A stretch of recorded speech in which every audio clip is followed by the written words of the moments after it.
Hey, I'm Mark's digital twin, and I'm here to tell you that this video is sponsored by HeyGen.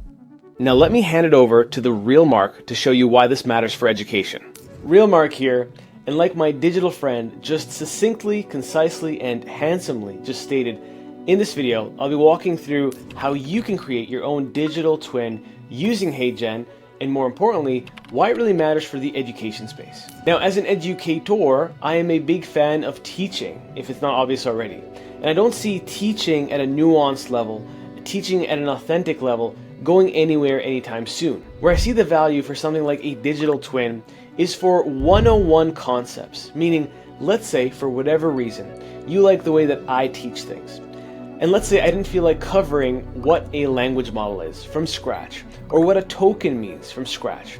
Instead of me having to refilm that myself, I could create a whole suite of 101 concepts explained a la Mark style. So if you watch my content, you'll know I like to push the boundaries and experiment and do mad scientist things. But sometimes the value in education is in the boring concepts that still need to be explained. So if, for example, I'm more passionate about something like vibe automation, I could use my digital twin avatar to cover each and every single node one by one, explaining what it is and what it does, depending on whatever no-code platform that you like to use for automation. So my TLDR is I don't plan on using an avatar on my YouTube anytime soon. I don't plan on using it for my main advanced intermediate content for my community anytime soon. But I do see a world where we can cover certain concepts a lot more deeply that we otherwise wouldn't have covered to begin with. Now with the preamble out of the way, let me walk through how to navigate the HeyGen platform to create your own avatar,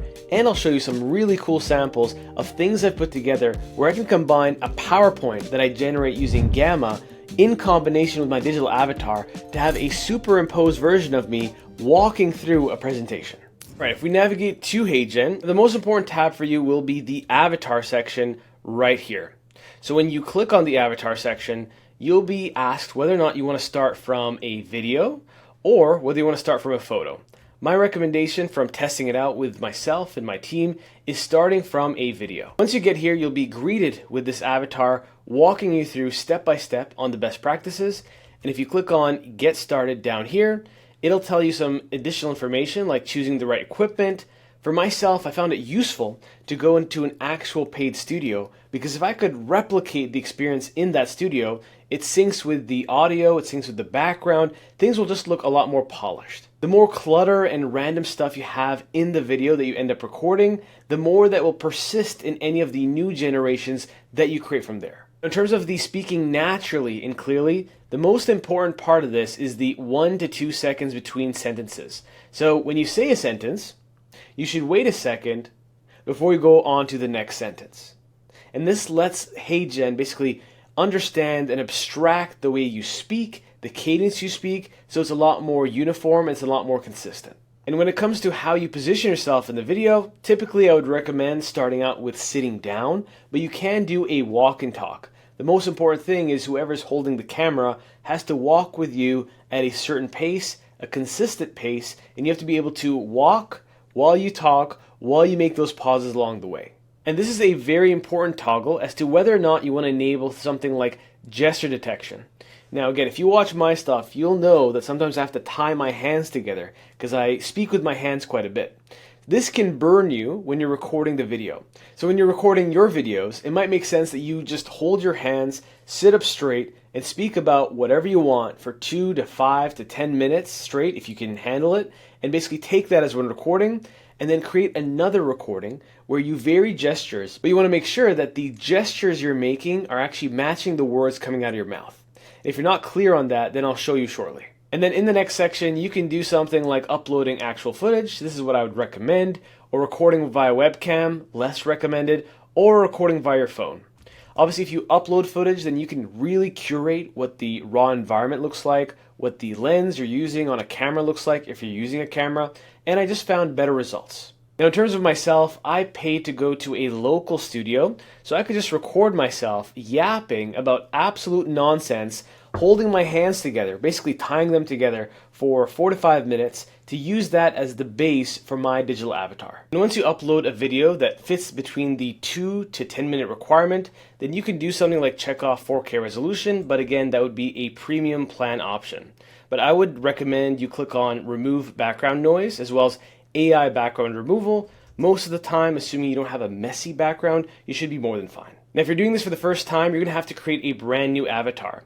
And this brand new avatar process will onboard you, where it will ask you to read from a script and make sure that it understands your likeness and verifies that you give HeyGen permission to create that digital twin of you.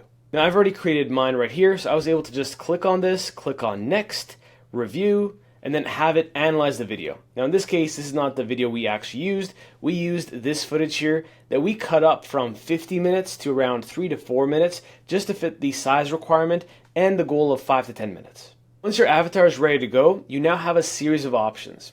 Option 1 is you can use this little text box on the screen to pick the speaker, in which case I could just use myself right here, and then say something like make a video that explains what prompt engineering is to a 5th grader.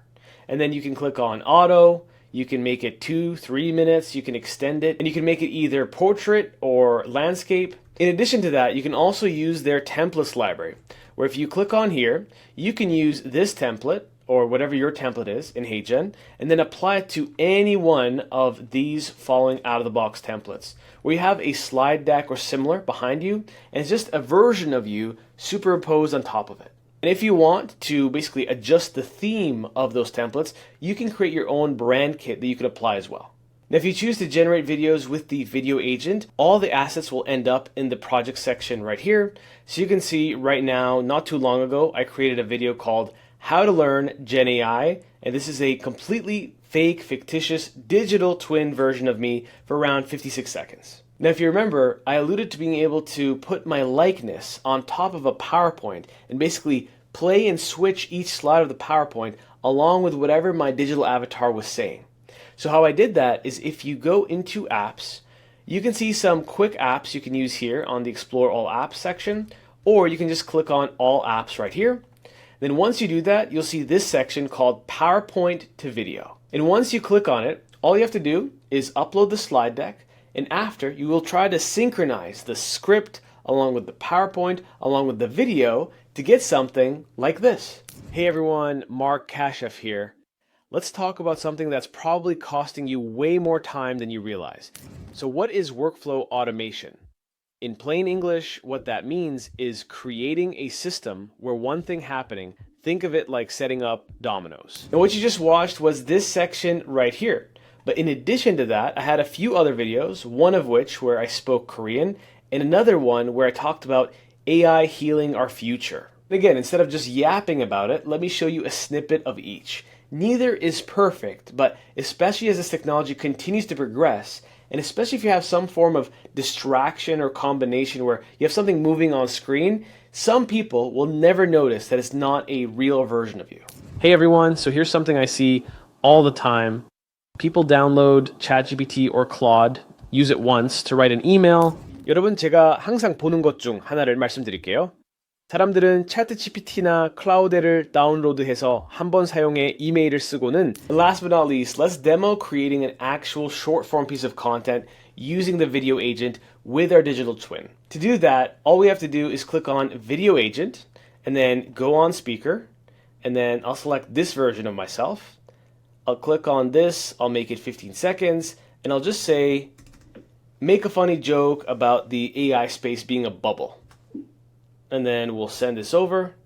And it should take anywhere between 1 to 3 minutes for at least this size of video, and we should come back with a version of me. So it comes back initially with a plan, and we have the option of either accepting it, making changes. In this case, I'll just click on continue. And like I said, after a few minutes, we got something like this, and I'll play it for you on screen. It's me making the most cringy joke you could ever imagine.